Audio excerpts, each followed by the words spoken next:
Hi friends, ಇವತ್ತು ಕಿದೂರಲ್ಲಿ ಮಹಾದೇವ ಟೆಂಪಲಿಗೆ ನಾವು visit ಮಾಡ್ತಿದ್ದೇವೆ.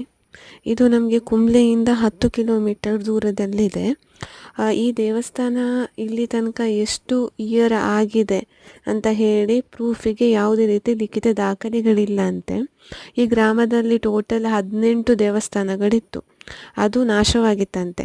ಸುಬ್ರಹ್ಮಣ್ಯ ಮತ್ತು ಶಾಸ್ತ್ರವರು ಸಹ ಇತಿಹಾಸದ ಆದಿಯಲ್ಲಿದ್ದಾಗ ಶ್ರೀ ಮಹಾದೇವ ಮತ್ತು ಪಾರ್ವತಿ ಪುಷ್ಕರಣಿಯಲ್ಲಿ ಭಕ್ತರನ್ನು ಆಶೀರ್ವದಿಸಲು ಚರ್ಚಿಸಿ ನಿರ್ಧರಿಸಿ ಆಗಿರುವಂಥ ದೇವಸ್ಥಾನ ಇದು.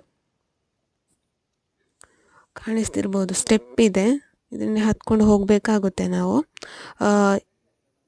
ಇಲ್ಲಿ ಒಳಗಡೆ ನಮಗೆ ಮೊಬೈಲ್ ಎಲ್ಲೋ ಇಲ್ಲ ಅಂತ ಹೇಳಿದರೆ ದೇವರದ್ದೇನಿದೆ ಮೂರ್ತಿ, ಅದರಲ್ಲಿ ನಮಗೆ ಮೊಬೈಲ್ ಎಲ್ಲೋ ಇಲ್ಲ.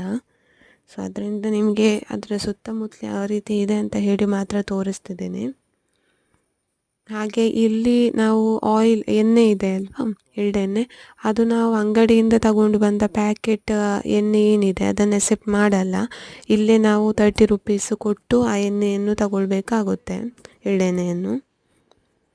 ಕಾಣಿಸ್ತಿರ್ಬೋದು ಯಾವ ರೀತಿ ಇದೆ ಅಂತ ಹೇಳಿ. ಹೊರಗಡೆ ಫುಲ್ಲು ಓಪನ್, ಯಾಕಂತ ಹೇಳಿದರೆ ಶಿವನ ದೇವಸ್ಥಾನದಲ್ಲಿ ಹೊರಗಡೆ ಫುಲ್ ಇದು ಹಾಕಿರಲ್ಲ, ಓಪನ್ ಇರುತ್ತೆ. ಇದು ನಾವು ಕೂತ್ಕೊಳ್ಳಿಕ್ಕೆ ಇರುವಂಥ ಹಾಲ್ ಏನಿದೆ ಅಲ್ಲಿ. ಇದು ಎಂಟ್ರೆನ್ಸಲ್ಲಿ ಬರುವಾಗ ಅಲ್ಲಿ ಏನಿದೆ, ಮಹಿಳೆಯರು ಕೂರುವಂತಿಲ್ಲ ನೋಡಿ. ಊಟ ಅಂತ ಹೇಳಿದರೆ ಇವತ್ತು ನಾವು ಹೋಗಿರುವಂಥದ್ದು ಸ್ಯಾಟರ್ಡೆ, ಶನಿವಾರ, ಅದರಿಂದ ಅಲ್ಲಿ ಸ್ಪೆಷಲ್ ಪೂಜೆ ಇರುತ್ತೆ ಶನಿವಾರ ಮತ್ತು ಸೋಮವಾರ. ನಾವು ಊಟಕ್ಕೆ ಬಲಿವಡು ಅಂತ ಹೇಳಿ ಮಾಡಬೇಕಾಗುತ್ತೆ ನೋಡಿ. ಅಲ್ಲಿ ಒಂದು ಕೆದ್ದು ಕಾಣಿಸ್ತಿದೆ, ಅಂದರೆ ಕೆದು ಅಂತ ಹೇಳಿ.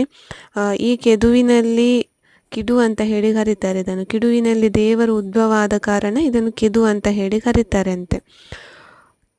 ಕೆಡುಪುರ ಅಂತ ಕೂಡ ಹೇಳಿ ಕರೀತಿದ್ರು.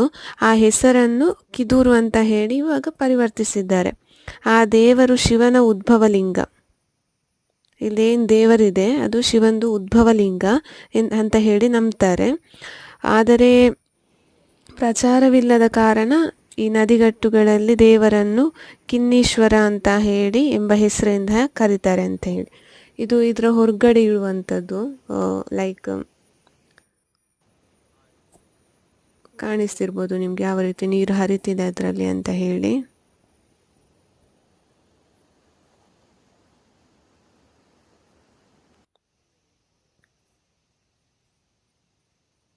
ನಿಮಗೆ ಕೂಡ ಬಂದರೆ ಗೂಗಲ್ ಮ್ಯಾಪಲ್ಲಿ ಕುಂಬ್ಳೆಯಿಂದ ಕಿದೂರು ಟೆಂಪಲ್ ಅಂತ ಹೇಳಿ ಹಾಕಿದರೆ ಸಿಗುತ್ತೆ.